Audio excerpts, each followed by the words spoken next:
My name is Ellen. I'm sitting here in my now empty house, the silence echoing through the rooms, and I can't help but think back to that fateful holiday party.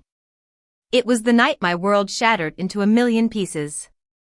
I remember standing on the patio of that upscale hotel ballroom, the cold air nipping at my bare arms. The music from inside was a distant thump, like a heartbeat heard through walls. There she was, Claire, Daniel's ex-girlfriend, standing by the railing with her phone pressed to her ear. I watched her, my heart pounding so hard I could feel it in my throat. I took a deep breath and walked towards her. When she hung up the phone and turned around, I saw the shock in her eyes, quickly replaced by a mask of composure. "I'm Ellen," I said, "Daniel's wife."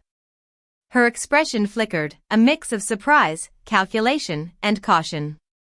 I started to connect the dots for her, casually asking about the bank and the $47,000 transfer. Her face paled, and I knew I was on the right track.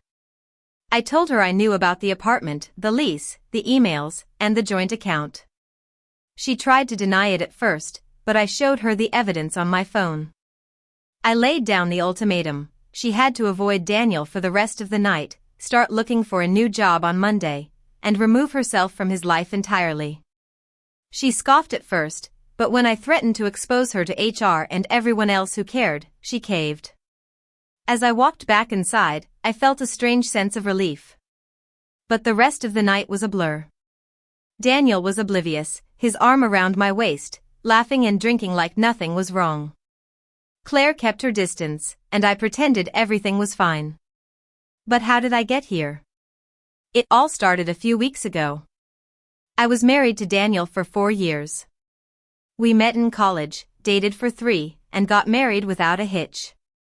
He was a calm and charming man, working in marketing at a mid-sized tech company downtown. I worked in commercial real estate. Our life was comfortable, with the mortgage paid on time and vacations planned months in advance. 3 weeks before the party, Daniel brought up the company's annual holiday party. It was a Tuesday night, and we were having pasta. He didn't look at me when he spoke, just twirled his fork nervously. He casually mentioned that Claire would be at the party. She was his ex-girlfriend from his mid-20s, and he always said it was ancient history. But there was something in his voice, a tension that made me suspicious. That Friday, I was at the bank finalizing paperwork for a property closing. I noticed a woman in a tailored coat pass by the window. Then I heard the banker say, "All right, Miss Reynolds, that's $47,000 transferred to the joint account ending in 3849. When I saw her face clearly, I knew it was Claire.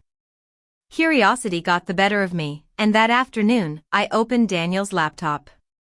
There she was in the company directory, Claire Reynolds, a senior account executive. That night, I checked our accounts, but there were no signs of the joint account ending in 3849. Daniel came home as usual, but everything felt staged. Over the next few days, I noticed little things. His phone was always face down, he smiled at messages he didn't share, and he suddenly cared a lot about his appearance. By Monday morning, I made a decision I never thought I'd make. I opened his old laptop while he was at work. The laptop logged in automatically. The desktop background was a photo of us from 2 summers ago, happy and carefree. But it made my stomach turn. His email was synced, and there were unread notifications. I scrolled back 6 months, right around the time he said Claire joined the company. I found an email chain. At first, it seemed professional, but then the tone shifted. They started reminiscing about the past, sharing old memories.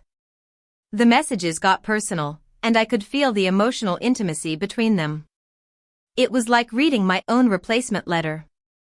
2 months ago, there was an email with a PDF attachment. I knew that opening it would change my life, but I clicked anyway. It was a lease agreement for an apartment across town, signed by Daniel and Claire, with a start date of December 1st. That's when everything fell into place. The $47,000 transfer, the joint account, it all made sense. They weren't just flirting, they were planning a future together. I was furious, but I knew I had to be strategic. I called a friend from an old deal, Mark, who worked in private investigation. I gave him enough information to start looking into it, and he promised to get back to me in a week. That week was pure torture. Daniel was as affectionate as ever, but I couldn't stop thinking about what he was doing behind my back. We had sex twice, and each time, I stared at the ceiling, my mind racing. Finally, the holiday party arrived. Daniel spent the afternoon getting ready, looking like the man I married but with a distance in his eyes. In the car on the way to the party, he reminded me to be polite if I met Claire. I forced a smile, but I knew the truth. After the party, on Monday morning, I called a divorce attorney. On Tuesday night, Daniel got a phone call. I watched his face turn from confusion to panic as he whispered, "What do you mean you're leaving?" "Claire, wait. No, we had a plan." Over the next few days, Daniel's world fell apart. Claire quit her job and left the state, taking her half of the joint account with her.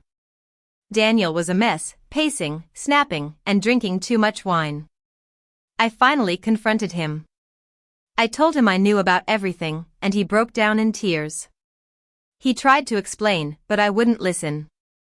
I told him I'd already filed for divorce and that he had 2 weeks to leave. The divorce took 6 months. He tried to fight it at first, but when his attorney saw the evidence, he settled. I recovered half of the joint account, a small bit of justice. Daniel moved out, and his reputation at work unraveled. As for me, I'm rebuilding my life. I have my work, my friends, and long mornings at the gym. The silence doesn't hurt anymore. Sometimes, I think about that day at the bank. If I hadn't overheard that conversation, I might have stayed in the dark until December. But I'll never know if that would have been better or worse. All I know is that I walked away before I lost myself.